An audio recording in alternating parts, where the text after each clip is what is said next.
கண்டிருக்கின்ற அத்தனை பேருடைய வாழ்க்கையிலும் நீங்காமல் இந்த திருமாங்கல்யம் இருக்க வேண்டும் என்கின்ற ஒரு சங்கல்பத்தை வைத்துக் கொள்வோம். தற்போது பிரியாவிடையாக விளங்கக்கூடிய அம்பிகை அங்கே மீனாட்சி அம்பிகையாக சுவாமிக்கு இடதுபுறத்தில் இருக்கிறாள். அவளுக்கும் தற்போது மங்கள நாணை கட்டக்கூடிய காட்சியை காண்கின்றோம். எல்லாம் வல்ல சிவபெருமான் சோமசுந்தர கடவுள் கற்பூர சொக்கர் அழகரை சொக்கர் கதபவன சொக்கருடைய கையிலே இருந்து கொடுத்து தற்போது மீனாட்சிக்கு அணிவிக்கின்ற அற்புத காட்சியை கண்டு கொண்டிருக்கிறோம். தனம் தரும் கல்வி தரும் உருளாடும் தளர்வியா மனம் தரும் தெய்வ வடிவம் தரும் நெஞ்சில் வந்தவில்லா இனம் தரும் நல்லடை எல்லாம் தரக்கூடிய அம்பிகையினுடைய திருக்கழுத்திலே மங்கள நாணை சூட்டியிருக்கிற அற்புத காட்சியை காண்கின்றோம். அப்படி மங்கள நான் சூட்டி ஆகிவிட்டது.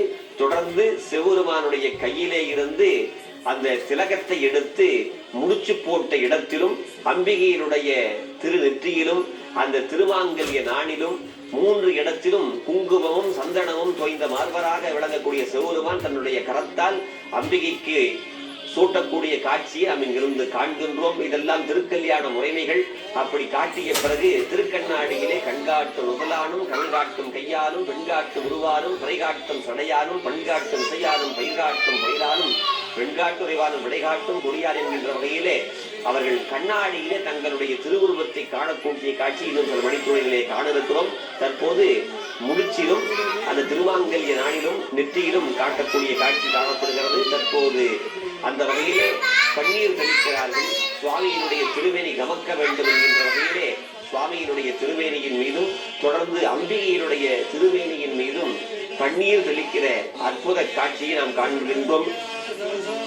தடங்கொண்டதோர் தாமரை பொன்முடிதன் மேல் குடங்குண்டடியார் குயில் சுரந்தாட்ட படங்கொண்டதோர் தாம்பரையார்த்தவரவன் இடங்கும் இருந்தார்கள் இடை மருதீதோ என்கின்ற வகையிலே அங்கே கற்பூர சொக்கராக புழுகுரை சொக்கராக அவர் திருமேனியே மணந்து கொண்டிருந்தாலும் இன்னும் மணப்பதற்காக மணக்கோலத்திலும் மணக்கோலத்திற்காக பன்னீர் தெளிக்கிற அற்புத காட்சியை நாம் கண்டிருக்கிறோம். இந்த காட்சியை கண்டவர்கள் எல்லாம் தக்க திருமண வயதை அடைந்தவர்களுக்கெல்லாம் திருமண கோலம் நடைபெறும். பாருங்கள், ஆதியாய் எழுவுமாகி அடக அளவுமாகி சோதியாய் அணுமாகி தோன்றிய பொருளுமாய் பேரியாய் ஏகவாய் பெண்ணுமாய் ஆணுமாய் பொதியாய் இருக்கும் நிலை புதனமாக விளங்குகிற சிவபெருமானுக்கு கற்பூர நீராஞ்சனம் செய்திருக்கிறார்கள். தொடர்ந்து அம்பிகையாக இருக்கிற அம்பிகைக்கு கொடுக்கும் கடவுள் புலம்பாடு துணையின் பயனாக துறைதீர் தமிழ் அருகு சுவையாக அகந்தை கிழகை எழுந்தெடுக்கும் துணம் ருணக்கோவிற்கேற்ற விளக்காக விளங்குகிற அம்பிகைக்கு கற்பூர நீராஞ்சனம் செய்து கொண்டிருக்கிறார்கள்.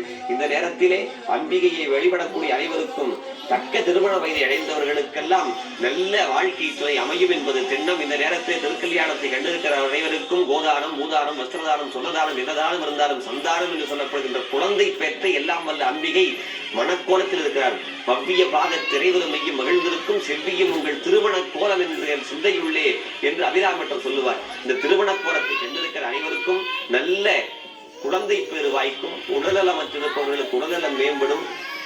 வாழ்க்கையிலே பொருளாதாரத்திலே பின்தங்கியவர்களுக்கெல்லாம் அனைத்தும் வளர்ச்சிகளும் ஏற்படும் என்று சொன்னால் மிகையில்லை என்று சொல்லி தொடர்ந்து இடைவெளி